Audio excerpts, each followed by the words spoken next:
Assalamualaikum warahmatullahi wabarakatuh. Sedikit menjelaskan mengenai permasalahan skema P3K yang akhir-akhir ini menjadi berita di media massa.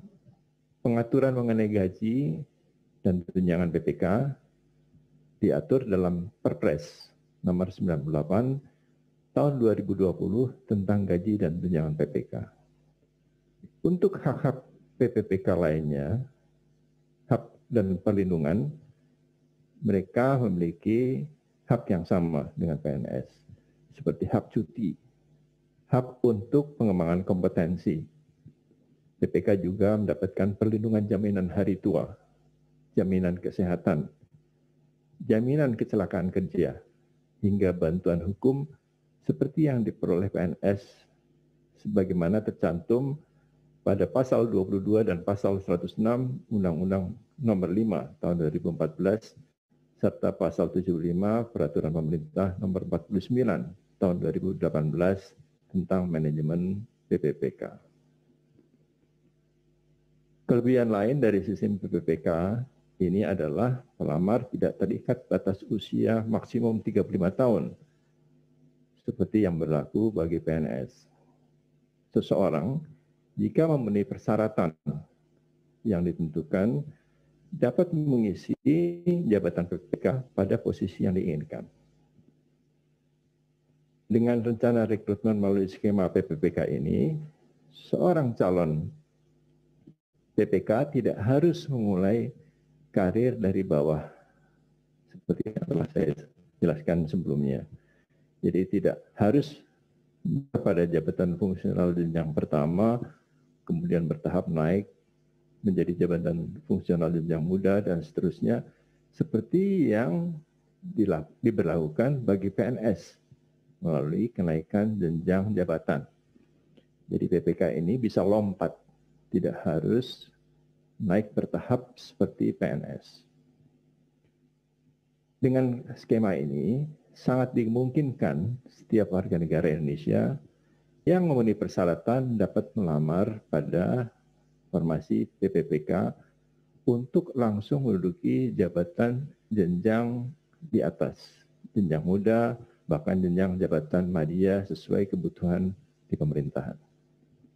Hal yang berbeda antara PNS dan PPK adalah sistem pensiun yang ada sekarang ini belum diberikan kepada PPK.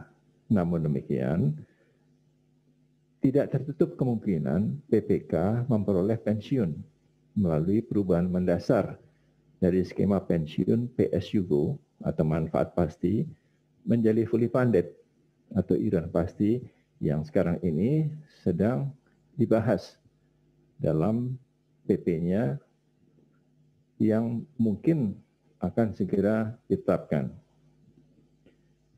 Dengan perubahan sistem pensiun dan jaminan hari tua ini, tidak terdapat perbedaan kesejahteraan yang signifikan antara PNS dan P3K.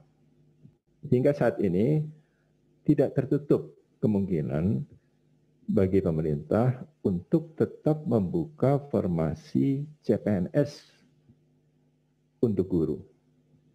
Namun ini dilakukan secara terbatas guna menjamin keberlangsungan pendidikan.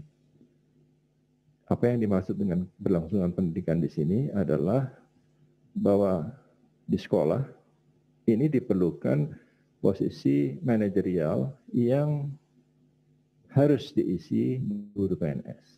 Dan untuk itu, ke depan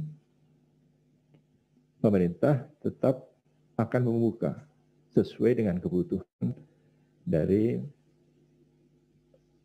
posisi manajerial yang kosong di sekolah.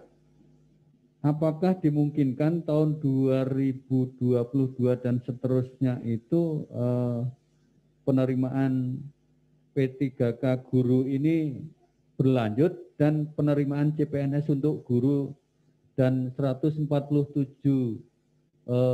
jabatan yang dimungkinkan diisi oleh PPPK ini tetap juga diisi oleh CPNS, Pak? Itu pertanyaan yang pertama, Pak. Silakan, Pak, untuk ditanggapi. Baik. Untuk guru, tahun ini kami masih akan berkonsentrasi untuk melakukan seleksi 1 juta guru PPPK. 1 juta guru PPPK ini jumlah yang sangat besar. Rekor kami dalam melakukan rekrutmen itu adalah 200.000. 1 juta itu 5 kali lebih besar dari yang biasa kami lakukan. Jadi 1 juta guru ini diharapkan dapat mengisi kekosongan guru di semua sekolah yang ada di Indonesia. Sehingga tidak terjadi lagi permasalahan kualitas pendidikan karena tidak adanya guru. Nah, apakah tahun-tahun berikutnya akan dibuka kembali formasi guru PPPK maupun guru PNS? Ini tergantung dari formasi yang dibutuhkan. Berapa yang pensiun, berapa yang diperlukan untuk rekrutmennya, itu nanti akan dihitung kemudian.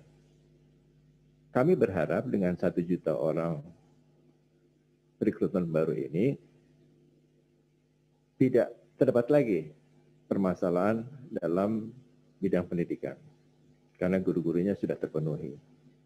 Dan pengangkatan atau rekrutmen atau formasi yang akan diberikan kemudian adalah hanya untuk mengisi kekosongan yang terjadi apabila PPK yang ada mengundurkan diri atau PNS yang ada pensiun.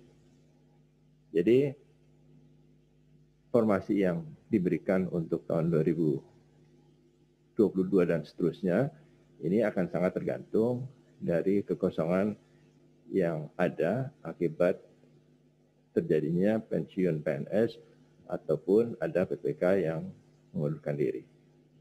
Nah, untuk jabatan fungsional lainnya, ini kami masih